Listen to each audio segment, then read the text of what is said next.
Do any horses ever do a really bad day's work and you're like, ooh, something's wrong here? Yeah. Oh, f***ing rail gone.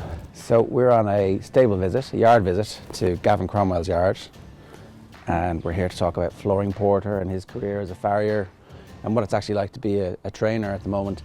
We've arrived the day after the storm, and as you can see, it's really beautiful, and this is not a bad work environment. So we're going to talk a bit about that and his career as a farrier and some of the big name horses that you'll know very well. We might even talk some horses too. And are there days when some of them are like, well, this is going really well? Oh, absolutely, yeah. You're relying a lot on the feedback from the riders as well. And how close to a race do you want them to be going really well? Is it like the week of? Is it a couple of weeks out? Is it? You'd like to see them a couple of weeks, a few weeks out, really, you know. You were saying you pair them with experience. This is mostly your experience? Would this be the most experienced lot you Yeah, have? There's two full lots there this morning that are going to be paired up. Okay. They've stopped now, is that? So they're going to turn around and walk back now. They're getting a little bit of a breather into them. Okay. And they'll walk back around to over here. They'll get themselves paired up and then they go again. Okay. So that bit's kind of a warm-up that we've just seen. Yeah, but it's a good fair warm-up. Like Right. I suppose the warm-up starts down there in the ring where they walk first, then they trot. Okay. And these horses are all on different schedules, as in you've got big races coming up for some of them over the next couple of weeks? Yeah, these are all they're running at the moment, or have been running, and they'll run over Christmas. And yeah. So the work today isn't super intense, but it's to make sure. No. Some of your household names are in this group, isn't that right? Flooring Porter and. Yeah, so we've Vanillier, Flooring Porter, Alpha Mix, Wolf Prince, Percival Legavis. He had the one run. He won a bumper. He's a nice horse. Darver Star. High class horses. Yeah, they're the most. Yeah. More known ones. And these three are coming off now. The work is done, is it? Yeah. The one in second there, Claire Mack, she's going to run on Saturday, so she's enough done for today. The stuff you're monitoring is like how they're eating and how the jockey feels on them. It's not science. I mean, there's a lot of science to it, but it's not like. No, I suppose it's these markers and these times and that kind of stuff.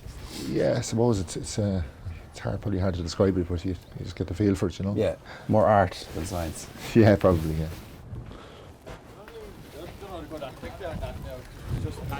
Is it? Yeah.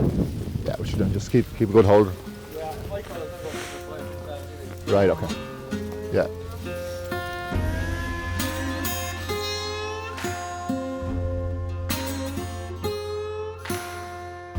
Are these young enough horses? 3-year-olds. Right.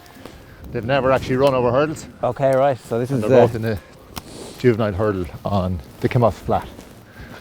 They're on Saturday in Farrier. It's the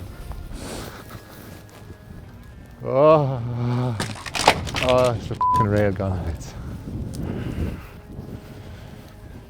They've done loads and loads of school. Right. It's just different. Completely different. Kind of looks like a flat horse. Is that carries yourself with the risk reward of the flat horses is that they might not be able to do this, but if they do it, they're going to be fast. Yeah, but if they're fast, they mightn't stay. Right. Of course. So. Yeah, so it's what takes to it. It's what enjoys it. Right.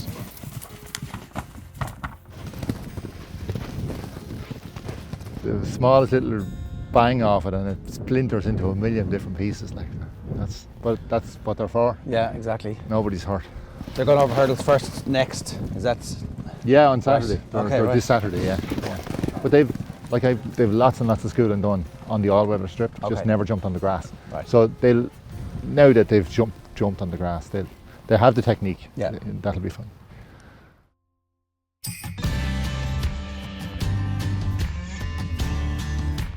One of the things we're keen to learn is like what an actual normal day is like, and this seems like a busy enough day. Yeah, well, what is a normal day? Every day is different. I suppose that's a part of what makes it interesting. But yeah, today, Thursday, we generally do quite a bit with them. Plenty of the horses gallop. Good few of the jockeys come in on a Thursday. Right. So it's a busy day. We just saw, for example, two young enough horses doing a bit of schooling over grass for the first time. that's life. There's like that'll be happening every couple of days anyway with different. Yeah, horses. well, that's the first time we've actually schooled any on the grass this year, because the ground has been so hard up to this. We couldn't school on the grass, but they've lots and lots of schooling done on the all-weather. So it's just those couple of horses run on Saturday. They've never run over hurdles before. Right. They're off the flat, and it's just to give them the feel of jumping off on the grass, and everything looks a little bit different. So. It always strikes me that the job of the trainer is to be part psychologist to the jockeys, part veterinarian to the horses, part physical trainer to the horses, a business person. We've seen you taking delivery of a load of sand today as well. It's and then one of the most important is the psychology with the owners. Yeah, look, there's a lot of things to manage. What do you enjoy the most? Winners. Yeah, look, it's great. We had a winner there on Sunday in Punchestown, and it was a syndicate, and I got a great buzz out of it. He's only a low grade horse, but the syndicate, they got a massive kick out of it, and that's great, you know. Seeing everybody else getting such a kick and a buzz out of it. That's 2.5 minutes or however long that bit, but it strikes me that you wouldn't do all the work the rest of the time if you didn't actually quite enjoy the lifestyle as well. Like it seems like this is who you are, this is your identity. Yeah, but that's it. You have to be like that. I mean, you have to eat and sleep it. You know, you have to really love it. We're here the day after the storm. Everybody's going to look at this and go, "What a great lifestyle! What an amazing!" But yesterday you were here, and the day before you were here, and Storm Barra was rolling through. And yeah, I wouldn't mind that. It's like we can live with all of that stuff. It's when things are going wrong, when the horses are maybe not running well, or they're you know they have some kind of sickness in the yard, and like that's the hard times. You know, you're trying to get over it, and you're doing your best, and pressure's on from every angle. We walked past, and there was a horse being shoed earlier. People will be vaguely familiar, I think, with your background. You were a farrier starting out, right? Yeah. Still a farrier, I suppose. Right. Well, I'm not a practicing farrier. I do some very small little bit. I do wonder, is there an understanding that you have because of your connection and that part of your background? There's loads of trainers have different stories. Some of them were jockeys, some of them were born into families of trainers, some of them are self-made totally, but your understanding of what the horse needs is very elemental. It's a real kind of like, this horse will not run if this horse is not shoed properly. Like I often wonder, do you lean on that in ways? Yeah, well, it's all, I suppose it's a big part of the experience. I suppose over the years, unknowingly to myself, that you're going around shoeing in different yards, and you're learning, picking up loads and loads of I remember a guy said to me one day, he asked me, he was building stables, and he asked me for my opinion, because he reckoned that the farrier is the one who sees the most in different yards. So that's that's across the board. So you see different ways of training horses. And which came first, the realisation that you were getting all this information, or the desire to be a trainer and getting all the information? Were you kind of at the same time, was there an awakening where you went, do you know what, I could do this? It's not until about 5 years ago that I actually got it in my head that I might actually make a living out of training horses. It was always only a hobby that paid for itself. When I say paid for itself, I never took a wage out of it, but only 5 years ago, because you got your license in 05 or 06 or that period. But like I didn't really have very many. I would have had, starting out maybe a half dozen horses, and then during the Celtic Tiger, I kind of went up to maybe 15 or 18 horses, and then it went back down to, I had 5 or 6. And did you think at that stage that it might not work? That Yeah, but you see, I never really set it out for it to work. So it was okay. It was only a hobby. Yeah. Like I had my full-time job, so which I was quite happy to do. Yeah. But it just I always loved having the horses, and I suppose it evolved.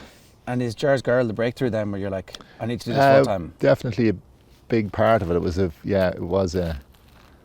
It definitely was a breakthrough. Yeah. What happened with Ger's Girl? Like, so what was the bit that you go, I've got this horse in such a good condition, and I know that I've placed it in the right, that the penny dropped at that stage. Actually, you know what? Just do it. Yeah, it's funny that completely stumbled across Ger's Girl. She was a homebred filly that had gone through a sales ring and unsold at something like $7,000. Right. And like a lot of the horses that I had at the time, people sent them to me because probably I wasn't very expensive to train a horse, and you know, I tended to get the horses sent to me that were, you know, sure, look, we'll give her a go, like that type of an attitude.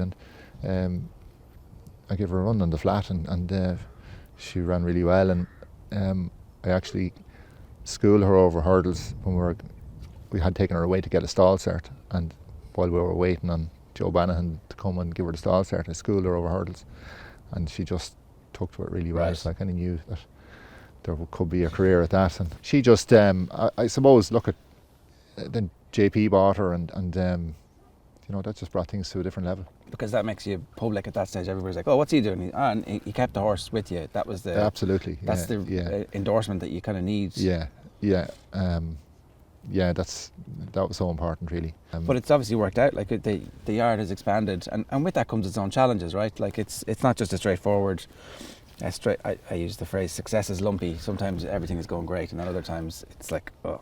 Absolutely, and the other thing is, like, as far as trainers go, I'm a very young and new trainer, so like, to try and build a structure around the yard and the systems, you know, it's, you know, it has been challenging. Well, that was the point that I was making at the start. Like, you're getting loads of sand, you're talking to the lads who are going to fix the fences that got broken earlier. Well, at the same time, you need to make sure the horses, because ultimately everything depends on the horses running well at the weekend. So Absolutely. There's a tension there. Yeah. That's why you just need to eat and sleep it. You know, it's, if I wake up in the middle of the night and I'm thinking about something, it's something to do with the yard, something to do with horses, something to do with. Can you escape that in any way? Like, is there a bit where you can actually? I suppose maybe the kids. Right. 3 young kids, and that's definitely an escape. But they're in the thick of it as well. They are. They enjoy it. With the sheep earlier on. It's like, and maybe that's exactly it. It's like ponies. Yeah. So it's decision time we're getting to for Christmas in terms of where Vanillier goes and where Flooring Porter goes. I think you probably know where Flooring Porter's going, but I think Vanillier's entered in a couple of different races. Yeah, right? Vanillier and Gabinaco are they're both entered in the novice chases. So in Limerick and in Leopardstown, one is 3 mile and one is 2.5. Vanillier, you would love to be going 3 miles with, and the 3 mile is in Leopardstown, but the chase track in Leopardstown, the ground often tends to be on the good side, and I wouldn't like to run them on that sort of ground, you know. So look, we're really going to have to leave it right down to the wire to see what the ground is like. It's as simple as the ground at that stage. It pretty much is, you know. It's like he's a 3 miler, you know. So, but then I suppose the 2.5 in Limerick is probably going to be a fair stamina test as well, because Limerick round of Christmas tends to be knee deep. So we asked you earlier what you like most. You like winners most, but with horses like that where there might be a bigger prize and the Dublin Racing Festival and Cheltenham on the horizon, what's the trade-off between getting horses fit for the absolute biggest races and the desire to win now? How do you make sure that these things are simpatico? It's a hard one to get right, isn't it? It's you know, I think Willie really masters that one. You know, he really targets the spring festivals, and you know, he doesn't start them off until, you know, he's really only getting them going now on Christmas, and so it is a bit of a if you hold off and try and take on Willie, chances are you might beat him anyway. So do you try and win your races earlier? But then, you know, some horses you can try and keep them going. You know, like last year, I mean, Vanillier was quite busy and he still went and won in Cheltenham, so it's not impossible either. We're walking around the corner towards Flooring Porter. What's the plan with Flooring Porter? Is that much more clear and mapped out? Yeah, it's pretty clear, really. It's yeah, his path was mapped from last spring, really, because we really want to stick to going left-handed. Right. So we're limited where we can go, and then, I mean, he's a graded horse now, and there's very limited options, really. Yeah. So he'll go. They're all good options, though, right? Oh, absolutely. It's great. It's brilliant. It's a brilliant problem to have. So look, he'll go to Leopardstown at Christmas and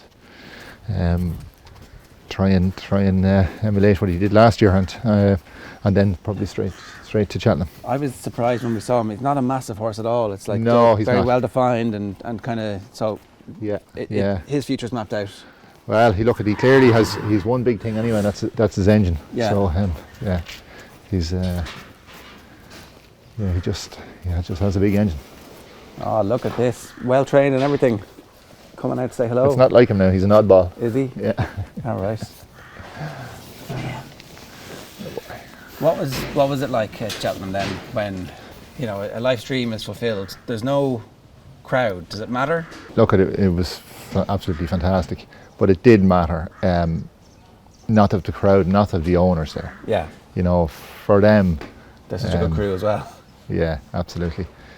You know, it was. It had to be hard for them, but I'd say they wouldn't give it back all the same. No, it's true. Yeah. And from your own perspective, like what a week that was. You know, I know we were talking earlier on about you can't get too high and you can't get too low in this game, but sometimes you need to enjoy the special moments too. Oh, you have to. Yeah, you have to celebrate the good days because there's so many knocks in the game. You know, you definitely want to appreciate and celebrate the good days. What's special about Flooring Porter?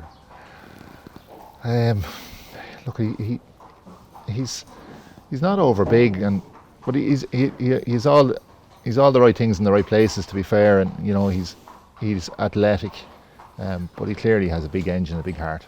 And when you get a horse like Flooring Porter, how soon do you know? Ooh, we've got something special here. Sure, it took us 2 years to figure that one out. You Right. know, we didn't figure it out. He just proved it to us. You know, he was always a little bit quirky and difficult, and you know, he ended up not by design. He ended up making the run in a Grade B handicap in Navan last year, and that was it. And that was it. Sure, yeah. We'll have to go with that one again. You know. Yeah. So, and here we are. And you know, having quality horses like Flooring Porter and Vanillier, is there a knock-on impact on the other horses and how they train and how they school? You know, you put the up-and-coming kids in with the senior players. Absolutely, they all bring each other on. You know, it's good for everybody. It's good for myself, for the staff. It gives everybody confidence. Yeah, you're doing the right thing. Yeah, we're all doing the right thing. You know, it's important to have some bit of confidence in yourself. I know, totally. It's a game changer in sport. And then finally, just in terms of this Christmas festival, is there anything else you have that you really like the look of? With Gavin Cromwell, you know, he ran a brilliant race in defeat in the Drinmore. You know, he made 3 bad mistakes and one particular bad one at the second last, and he was only beaten a length and a half. You know, are those defeats heartbreaking or actually easier to take because you know there's progress? I'm not one to. I don't cry over spilt milk, but that was hard to take. Yeah. With my mate Mozzie only beaten in a photo as well, and you know he just got in under the last, and he was a bit keen everywhere, and just coming home 2 seconds of Grade 1s that you feel that you could have won, you know, and with that's any the little game. bit, it is the game, but but those opportunities don't come very often. So. And when will you decide where Gavin Cromwell's going? Yeah, it'll be right down to the wire there right. as well, really, you know. And he had a very hard race. He'll more than likely run at Christmas. He seems to have come out of it fine, but he gave himself a very hard race in Farrier. Okay. And do they automatically reappear?